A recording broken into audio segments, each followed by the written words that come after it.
Hello and welcome to Value Review, where we ask ourselves the question if Never Stop Sneakin is really worth its price.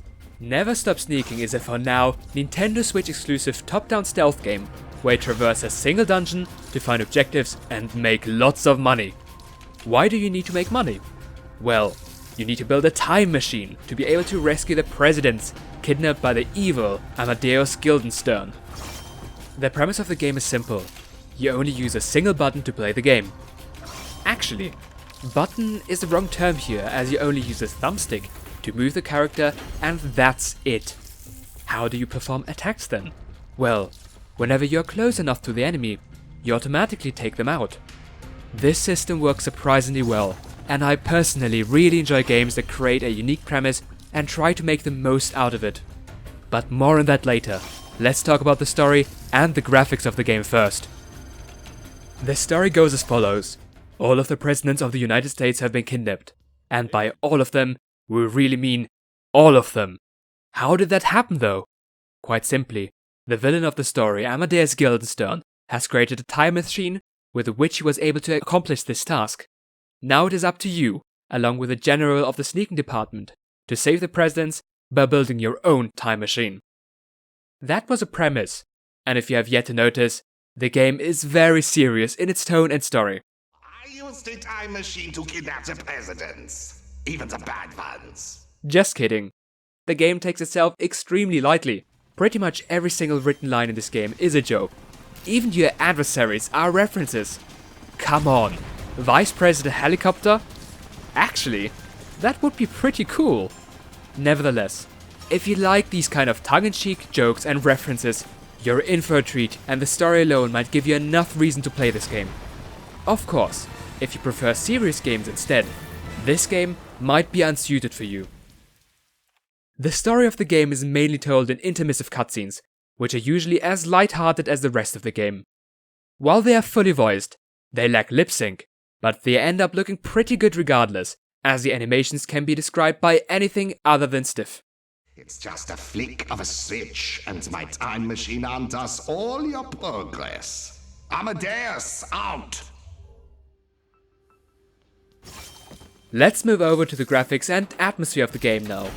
When talking about the graphics of Nintendo Switch games, the most important aspect to talk about is the game's icon. Here it is. Personally, I think it's okay. It could be prettier, but it follows Nintendo's iconography guidelines, which means it's able to serve its purpose. Moving on. The graphics looks like something from the pre-GameCube or PlayStation 2 era, more specifically, Metal Gear Solid on the PlayStation 1. Avoid taking this the bad way though, as it is purely an artistic choice. The graphics are overall very clear, but one can also very distinctly see the pixelated textures. However, they are applied in such a way that they end up looking pretty nice. While every single object in the game has very little detail by itself, the combination of them makes the entire scene look detailed. Especially the ground structure is very impressive, given that the environment is randomly generated. Overall, while playing, the textures blend in with each other, creating tidy, clean, and crisp environments. Let's take a look at one of the environments here and dissect it.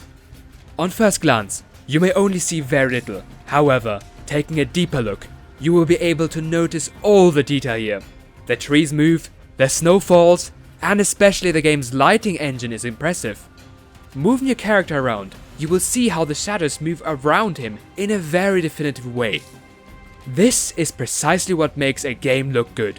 While you might be unaware of this in normal gameplay, if these kind of lighting effects wouldn't be there, you would feel there is something missing, and you probably would also be unable to put your head onto what exactly it is that is missing. This kind of lighting is what great developers pay a lot of attention to when designing the game, and it is evident that this game is made by such. Considering the dungeons are all randomly generated, a lot of time and effort must have gone into optimizing it to make the environments look as good as they are. To note here, there is a good variety in them as well, spanning from futuristic bases to jungle hideouts. On another note, the game's sound effects and music are also very important for the atmosphere, to say the least. Rest assured, those are implemented very well here. Slicing an enemy was always so satisfying, probably because of the great sound effect accompanying it. Additionally, the music is absolutely fantastic. Just take a listen.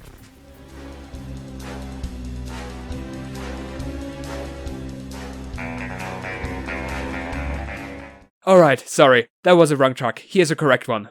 Do you fight or do you run?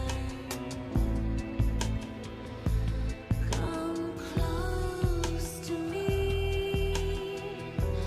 The chase has just begun. As mentioned earlier, the gameplay has the following premise. You sneak around a randomly generated dungeon using only your thumbstick without pressing a single button. This caught me by surprise, but in a positive way. This is a limitation, which can be a very good thing, as it forces the developer to design creative gameplay elements that could then go on to create a very unique experience for the player. If the developer achieves that, he will have a unique hit on his hands. However, if he fails at that, the game runs the risk of being stale with very little mechanics to back it up. Let's see in what category Never Stop Sneaking falls in. The title starts you off with a tutorial. First, you learn how to attack and avoid enemies. This is simple, as by just being close to them you can kill them. However, if they spot you, as indicated by the light cone in front of them, they will shoot at you. Don't give up hope yet, as you still have some defenses available. If you have managed to pack up a bullet, you will instead automatically shoot down the enemy. If you lack bullets, you might still have a smoke screen on hand, which will stun all surrounding enemies. Now, out of bullets and out of smoke screens, you have become vulnerable to their attacks and will therefore have to be extra careful to avoid any further damage. This actually makes for a great system, as a single mistake is never a big deal. Multiple mistakes in a row, however, will cost you your collected equipment and maybe even your life. Therefore, you're always allowed to be a bit more risky if you've recently found a bunch of stuff, but will need to be more careful if you've just used it up. This makes for a good system and a nice alternation between possible playstyles. Another very positive aspect about the enemies is that they always move in fairly predictable ways and avoid being sudden or sporadic. Thus, whenever you mess up, it is definitely your fault, but also feel very satisfied when you're able to outsmart the movement of an enemy and get a drop on them. For example, turrets always turn in clockwise motion, making a stop after 90 degrees. This means you should always be able to anticipate where it goes next. It was further very enjoyable when I was able to kill multiple enemies in succession. To find bullets and smoke screens, you need to hack into files, computers, and other things lying around the enemy base that you've sneaked in. There are also EMPs, which are used to counter cameras and turrets. So, the game is therefore played by avoiding the enemy's line of sight and by collecting as much money, or in other terms ESP, as possible. You earn ESP by killing enemies, picking it up from the floor, or opening up containers in the base. Killing foes in succession will also grant you a multiplier to the amount of ESP you receive, so there is incentive to exterminate many of them at once. All that ESP will go to a good purpose outside of sneaking. Here, you construct a series of buildings with the money you've earned to achieve your end goal of constructing a time machine. Sometimes, however, you need a specialist or a certain object to continue constructing, which means that you have to rescue them from the enemy's base. This, along with the required ESP for construction, will keep you going back into the enemy territory again and again and again. While this felt quite engaging for about 2 to 3 hours, things started to become very homogeneous after that. It turns out that the only standard enemies in the game are the soldiers, the cameras, and the turrets.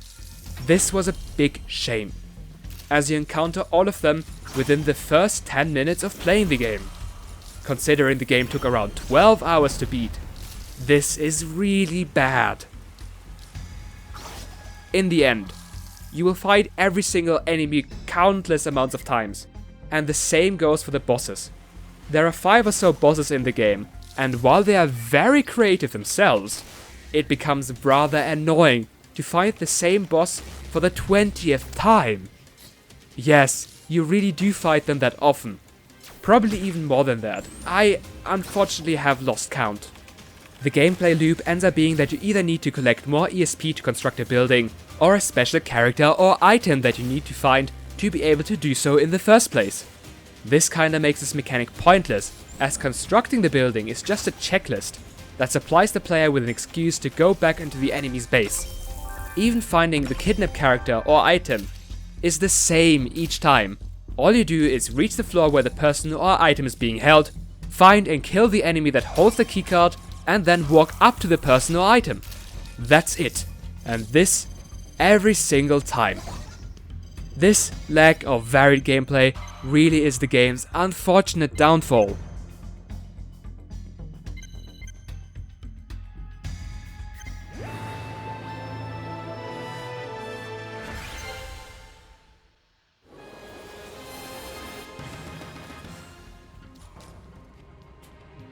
The game's level structure is a single dungeon that you enter again and again and can traverse until the end. This dungeon is made up of multiple levels with 3 floors each. At the end of each level, you get to do a boss fight. At first, only 1 level is available to you, but as you progress through the game, you're able to reach deeper and deeper into the dungeon and gain access to more levels. Unfortunately, levels barely differ from one another. Here would have been a good opportunity to develop and include new gameplay elements into the game. In my opinion, there should have been at least 1 new element in each level to really keep the gameplay engaging and exciting. One thing that could be considered new gameplay elements are perks that you unlock as you go along with the game. However, rather than introducing changes to the gameplay, they really just make the game easier. While they do add a little spice to the way you experience the game, they are far from enough to give the game satisfactory variety. In defense of Never Stop Sneakin, however, the game first of all does what it's called, as in that you never actually stop sneaking around. Secondly, the base gameplay is good and very enjoyable. The lack of variety is what hurts it, rather than that what it has to offer. I definitely felt this, as I was having a lot more fun if I took breaks from playing the game and coming back to it later. It would therefore be recommendable to play this game in between the other sections, or something that you play on a reasonably short public transit ride. Now, before we head into the conclusion, let's take a look at the performance on the Nintendo Switch. As mentioned earlier in the graphics section, the game is highly polished, and that extends to the performance of the game as well. The game runs at a solid 60 frames per second, with a resolution of 720p undocked and 1080p docked, making the game look really crisp. There are a few minor dips in busy sections, with lots of particles around, but that never ended up being distracting at all. What is especially great about this version though, is that it actually utilizes the features of the console. It was nice getting small bits of feedback on collecting ESP or when killing enemies through the HD rumble of the game.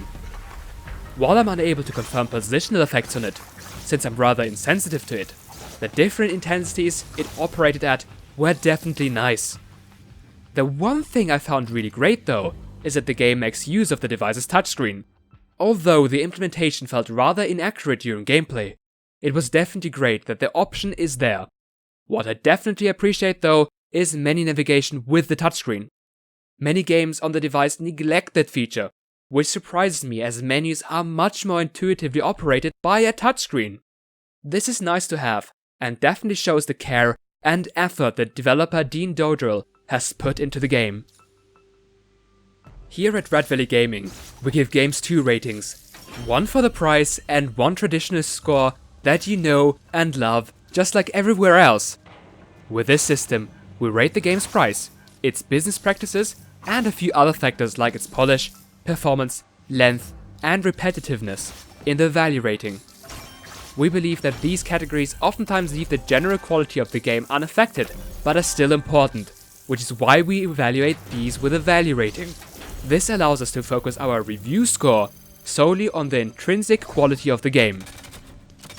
In conclusion, I believe the value of the game to be $10, and looking at our review guidelines, I rate the game at a 68 out of 100. While the game is around 12 hours long, giving you a good dollar per hour value with a base price of $14.99, those hours are quite repetitive and end up hurting the value instead. In my eyes, it would have been much better if the game had been shorter, but more tightly packed. Since it is a main gameplay that is repetitive, it affects the score as well, as the quality of the game suffers because of it. The game's saving grace is its high degree of polish and atmosphere, as well as the very funny but silly writing that will definitely be appealing to some. These bumped both the score and value up a bit. The gameplay at its core is actually really great, and it is a bit of a shame that the lack of variety hurts it. In my opinion, a patch that introduces more gameplay mechanics, especially more enemies, at higher levels, could really remedy the situation and give the title a huge buff in both its value and its score. If the title does look interesting to you, you might want to pick it up if you enjoy light, low-stress stealth gameplay along with goofy humor and are looking to play the game in situations where you pick it up every now and then for around 20 to 30 minutes at a time.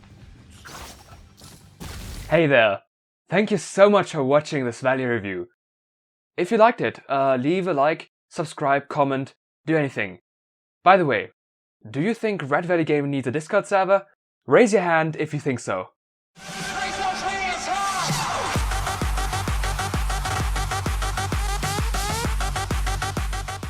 Right, I'm gonna stop you right here. Okay, I get it. You want a Discord server? Right, I made one. Go and check it out. Link is right in the video description below. And say hi.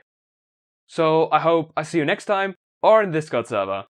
Take care and see you around.